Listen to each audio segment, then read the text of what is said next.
Max Performance. Believe, achieve, excel. Danny, it's good to see you today, Danny Webb. You say your job is to make players better, so it sounds simple enough, but I'm sure it isn't. Could you just give me an idea, first of all, of what your job actually is? Yeah, great to meet you. It's been quite a roller coaster, really. I joined Weymouth in 2017. At the time, the club were in the Southern League Premier, and obviously under a new management in Mark Mosley. And it was kind of a period where the club weren't sure where they were going to be going. Obviously, Mark had just started into a new coaching career, and brought me in from a club called Bashley in the Wessex Premier Division. And so my journey started from there, really. To begin with, I was filming games, filming training sessions, and it was a case of getting stats collated, sort of shots on target, crosses, possession stats if possible. But obviously at that level, it was quite difficult, just because of the time restraints we had, because it was a very new and unique job. So we were looking at different ways of trying to make our time utilised in a short space of a season, because obviously we'd just started out, and obviously in the Southern Premier you only sort of train 2 or 3 times a week, sometimes once or twice a week, depending on games. So you only have a set window to get sort of stats and information across the players. My journey really started from there, and it's progressed so much over the last 3 years. We work in different animation tools now. We're looking at sort of clipping tools. We use Huddle as a software for our games and training to go on to, which is fantastic for the players, because it gives them an understanding of what things we want from them. And also they can question me as well, and the sort of stuff that we do, so that we can help them as much as we can to improve as a player. And that was the very first thing I set out to do, was to come into the club and help players improve. Even at Southern League standard, it's important for players to have a progression pathway.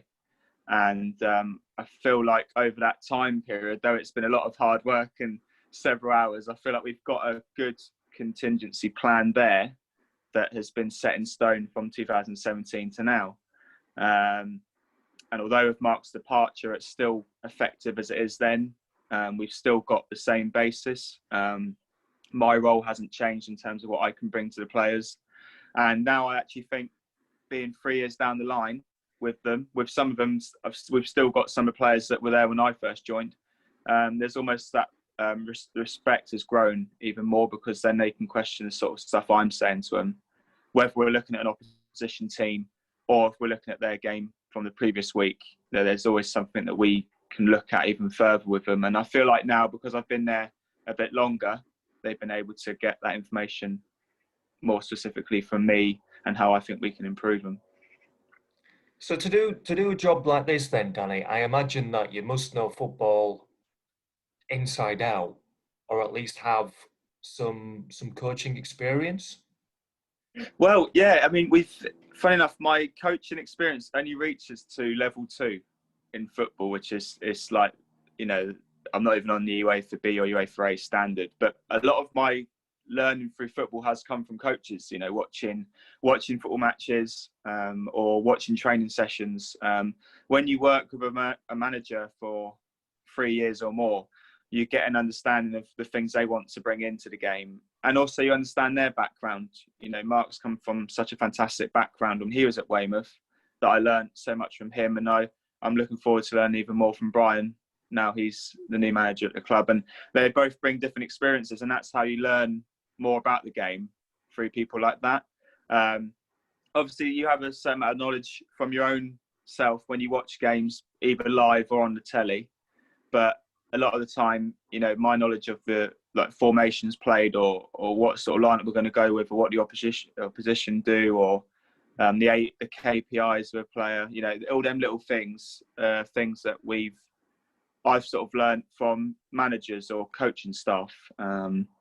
So my qualifications in terms of the coaching side is actually quite low, but I feel like I've been able to make my journey through learning off other coaches that have that high amount of experience, if you know what I mean. So it's given me an opportunity to learn through them and sort of develop myself as an analyst, to help them, because at the end of the day, they need information from myself.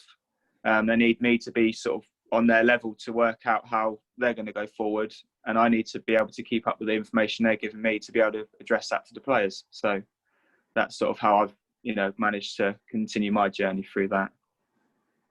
And it's quite a demanding role, I imagine, because at the start of a typical day, am I right in thinking you receive a brief from the manager or the coach explaining what they would like you to look at in particular?